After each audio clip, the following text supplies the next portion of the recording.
Shalom, salam damai sejahtera Bapak Ibu, Saudara dan Saudariku seiman. Semoga saya menjumpai Anda semuanya dalam keadaan yang sehat walafiat, tetap semangat, tetap tersenyum, dan tetap berpengharapan pada Tuhan kita Yesus Kristus. Saya Pater Aditya SVD, senang berjumpa kembali dengan Anda dalam permenungan harian Sabda Tuhan Embun Sabda, Selasa 23 Maret 2021. Saya ajak Anda hari ini merenungkan sabda Yesus dalam Injil yang berbunyi, "Kamu akan mati dalam dosamu, sebab jikalau kamu tidak percaya bahwa Akulah Dia, kamu akan mati dalam dosamu." Saudara dan saudariku seiman, menolak Tuhan Yesus berarti menolak kebenaran dan keselamatan yang ditawarkan oleh Allah sendiri. Kebenaran dan keselamatan yang dibawa oleh Kristus ketika Dia turun ke dunia. Kebenaran dan keselamatan yang Allah tawarkan buat umat yang dicintainya. Saudara dan saudariku, kebenaran dan keselamatan itu terjadi sekali lagi dalam diri Tuhan kita Yesus Kristus. Kalau kita menolak Kristus, kalau kita tidak mau menerima kebenaran yang dibawa oleh Dia, itu berarti kita tidak mau hidup dalam kebenaran dan keselamatan. Adalah satu hal yang jelas saya kira buat kita semua. Saudara dan saudariku, penolakan kita atas tawaran kebenaran, atas tawaran keselamatan yang dibawa oleh Tuhan Yesus terjadi ketika kita terperangkap dalam nafsu kedagingan kita, dalam kedosaan kita, dalam ketidakmampuan kita untuk menguasai diri kita sendiri. Kita tidak bisa menguasai diri untuk pergi dan keluar dari nafsu kedagingan kita, dari lingkaran kelemahan kedagingan kita, dari lingkaran setan yang ada di sekitar kita, yang mengganggu kita untuk bisa memperoleh kebenaran dan keselamatan yang ditawarkan oleh Allah lewat putranya Tuhan kita Yesus Kristus. Bahkan saudara dan saudariku yang terkasih, hal itu kemudian bisa menjadi lebih karena kita tidak mau melepaskan perangkap jahat itu. Kita tidak mau melepaskan perangkap setan itu. Kita mau hidup di dalamnya. Hal ini saudara dan saudariku nampak jelas dalam bacaan pertama, di mana orang Israel dalam perjalanan mereka dari tanah Mesir, mereka lebih bahagia, mereka lebih happy kalau mereka dapat menikmati kedagingan mereka, nafsu kedagingan mereka.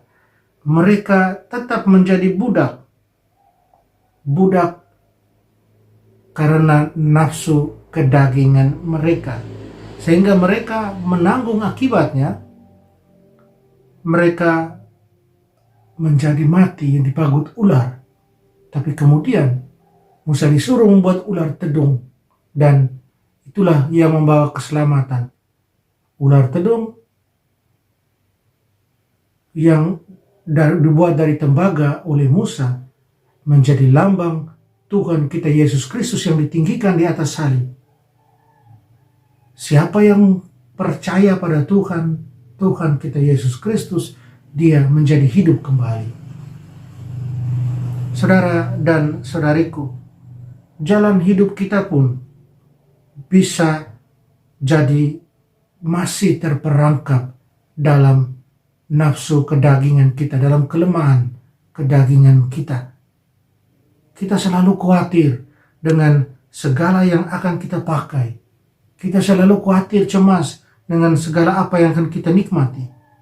Sehingga yang sering terjadi dalam hidup kita adalah kita tidak mempunyai waktu untuk berjumpa dengan Sang Pemberi kehidupan, dengan Sang Pemberi segala apa yang kita miliki ini.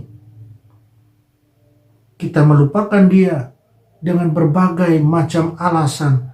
Kita sibuk mencari apa yang bisa menghidupkan kita, apa yang bisa menghidupi diri kita.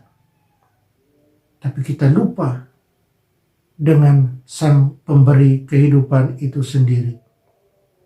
Saudara dan saudariku, Yesus pernah berpesan demikian kepada kita.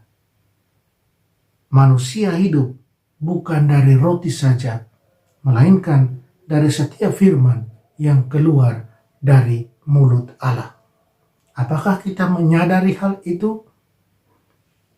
Dalam masa Prapaskah ini, dalam hari-hari terakhir persiapan kita untuk terlibat aktif, untuk berpartisipasi dalam sengsara wafat Tuhan kita Yesus Kristus, dalam kebangkitannya yang akan kita rayakan dengan mulia. Mari kita lebih banyak memberikan waktu buat Tuhan. Mari kita lebih banyak mendekatkan diri pada Dia, membiarkan Dia bersabda agar kita boleh menerima kehidupan. Membiarkan apa yang Tuhan sabdakan meresap dalam hati kita dan kemudian menjadi penuntun dalam hidup kita, agar kita boleh melaksanakannya, menjadi pegangan ketika kita berjalan dalam kehidupan yang penuh dengan perangkap nafsu kedagingan kita. Mari kita berjuang. Dan sekarang mari kita memohon kekuatan dari Tuhan untuk itu. Allah Bapa dalam surga, terima kasih atas segala rahmat, kasih karunia. Dan kami mohon kiranya Engkau selalu mengingatkan kami, agar kami boleh setia dalam jalan hidup kami seturut kehendak-Mu. Agar kami selalu mencari Engkau, agar kami boleh mendengarkan Engkau selalu. Tolong kami, bantu kami. Amin. Mari kita mohon berkat Tuhan, Tuhan sertamu, kita sekalian semua orang kita sayangi, kita kasih segala usaha, rencana, dan pekerjaan kita dilindungi, dibimbing, dan diberkati Allah yang Maha Kuasa, Bapa dan Putra dan Roh Kudus. Amin.